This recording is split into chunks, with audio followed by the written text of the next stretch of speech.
Oh, go ahead. See, y'all were down 4 about 3.5 minutes left in that second quarter. What do you feel like the key to ending that first half? I think it was a 20-5 run. How did you guys control that second half? What was the question? You guys basically went on a 20-5 run to end the first half. Because y'all were down with like 3.5 minutes to go in the game in the second quarter. Like, what was the key to closing the second quarter as well as you did? Yeah, I think just getting stops. You know, they got a few offensive rebounds, you know, a couple of 50-50 balls that kept them in the game, some loose balls around the basket. And, you know, getting some stops, we had to get out in transition, you know, capitalize on some easy baskets.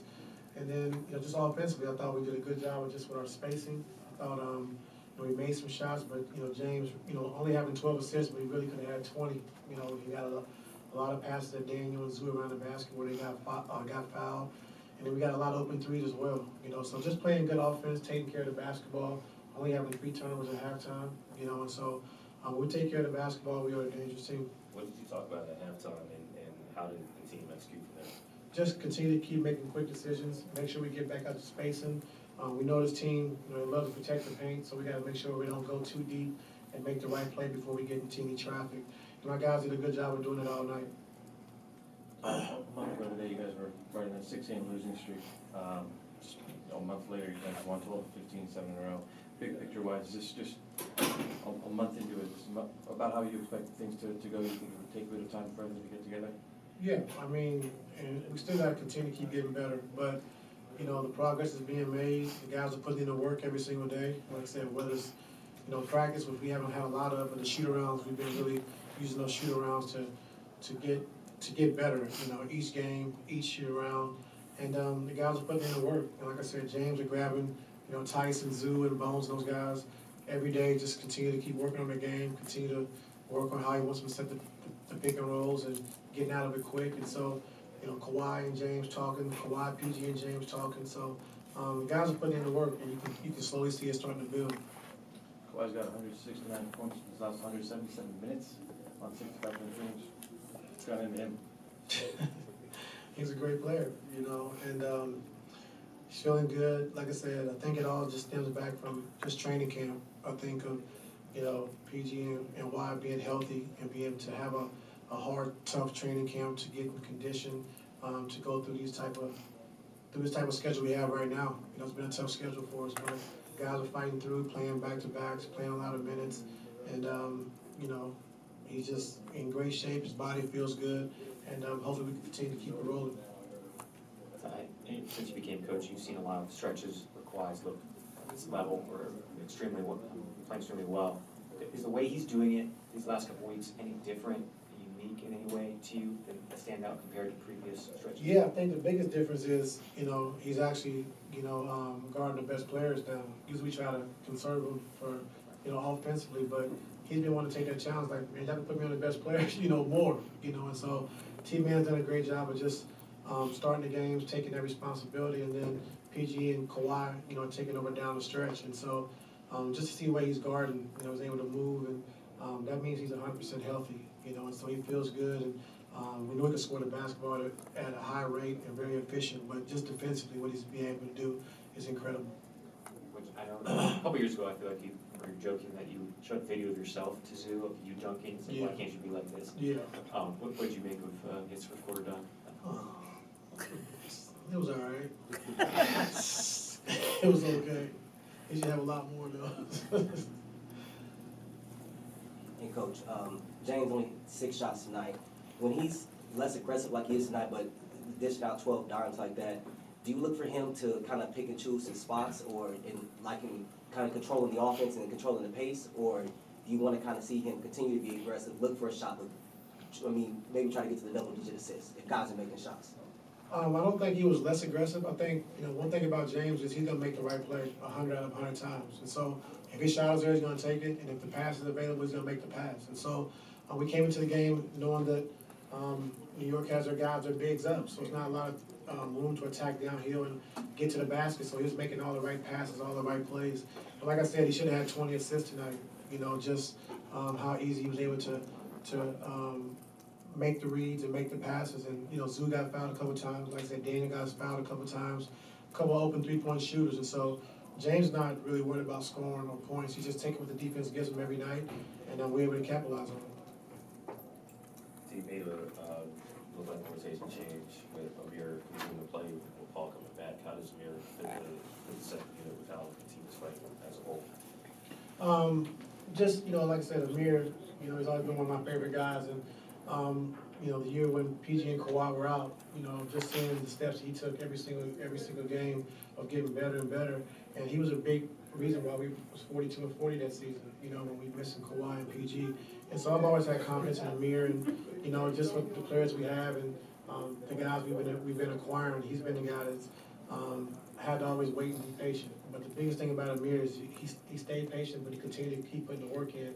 And when we call his number, he's always ready to play. We saw it in San Antonio, you saw it last game against Golden State, and then tonight as well. And so he's earned the right to have opportunity to play. And so that's what we're doing right now. Has there been a demeanor change in? I mean, he's an incredibly. Say it again. Like a change in his demeanor and how he's going about things. Like he's pretty even keeled in general, but it does feel like he's even more motivated, ready to show what he can do after waiting his turn for 5 seasons. It seems like. Yeah, I mean, like I said, putting in the work every day. Cookie, Dante, Sean Pine, Bo, Connor, all those guys just 3-on-3, 2-on-2, 5-on-5, to stay ready games. Individual work with Jeremy every single day. And so. And just being patient. Like I said, it's hard to do as a young player, especially when you put the work in and you feel like you have, you're good enough to play, every night. It's for him to be patient, still be a good teammate, put the work in, being a professional. And like I said, I'm just happy that he's getting an opportunity right now. Ty, with you guys on a winning 7 straight right now, you guys are winning a lot. Is this what you envision in terms of everyone's roles on the team when you guys first acquired James Harden? Yes, it's exactly what I envisioned. Just how we should play and how we can play, and the biggest thing is just PG, Kawhi, and James making each other better, on a night-to-night basis. And so we understand, the 3 future Hall of Famers along with Russ, and so it's going to be a different guys' night every night. It could be a different guys' night every night. It depends on how the teams are playing us. What teams are willing to take away.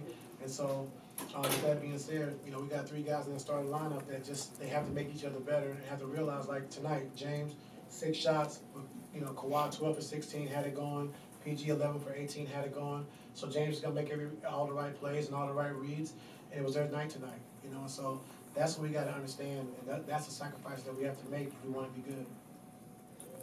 Terrence scored 11 of his 13 in the second. I believe most of them came towards the end on that run. For him, who's been struggling with his shot at times, what have you seen out of him, and what does a night like tonight do for him confidence-wise? Just like I said, putting the work in, and not letting it get to him, not letting it get in his head. He's a career 39% three-point shooter, and when you miss, the first half of the season, where we're at right now, the first part of the season, half the games, it's hard to kind of get in the rhythm and get in the flow. And then when you start out missing a few, it kind of gets in your head. So he's working every single day. And so everybody on the team, all the coaches, all the players, just encourage him to take those shots because we know he can make them. And so he's going to get in a better rhythm. Like I said, tonight was 2 for 4 from 3. Against Golden State, I'm not sure, but he's getting better, and so just taking those open shots. If you don't have it, drive and close out. If you don't have that, get to the next action, which he's been very good at. And so we have a lot of confidence in T-Man, him shooting the ball, and he's only going to get better. Over the last 2 years, you guys are 21-6 when Terrence, PG, and Kawhi start together. I know you mentioned Terrence's point-of-attack defense, aiding guys like Kawhi and PG to stay fresh offensively, but beyond that, what does that trio do well that has allowed you guys to win 21 of 27? For one, T-Man's a connector. Like, he's a guy that he doesn't take away from, PG and Kawhi and James as far as offensively of having the ball in their hands. And then 2, like we talked about, since he's been starting, we had to take on a challenge of guarding the best player. So Kawhi and PG can pick him up later on in the game. We don't have to spend so much energy, exerting so much energy to start the games, getting early foul trouble, chasing the best players around. And so T-Man takes on that responsibility, which has been good for us as well. Coach, you touched on James' leadership. When did you notice that him and Kawhi started talking more? I noticed they was like gelling on the court today. You know, Kawhi was kind of telling him, you know, adjusting him different places and things of that nature. When did you notice that connection started? Probably after the first week when James got here. I think it took him a week just to kind of fill everybody out, everybody's personalities, how to talk to, you know, certain guys. And like I said, they formed a great bond, like our whole team has, you know. And so, you know, to lose 6 games in a row and come back and win 7 in a row, you know, just tells you a lot about our team and about, you know, being resilient, being together, and during those tough times, you know, we all stuck together, and that's what it's all about. Obviously, the pick and roll is essential, everything James does for his success. And you talked about many times the way he, even tonight, the way he's taken Zoo aside, try to work on that. What was the hurdle that had to get past for those guys to really kind of unlock that pick and roll to get to where it is now, which is pretty successful? Just the constant work, you know, daily, after practice, after shoot-arounds, and then, you know, when we acquired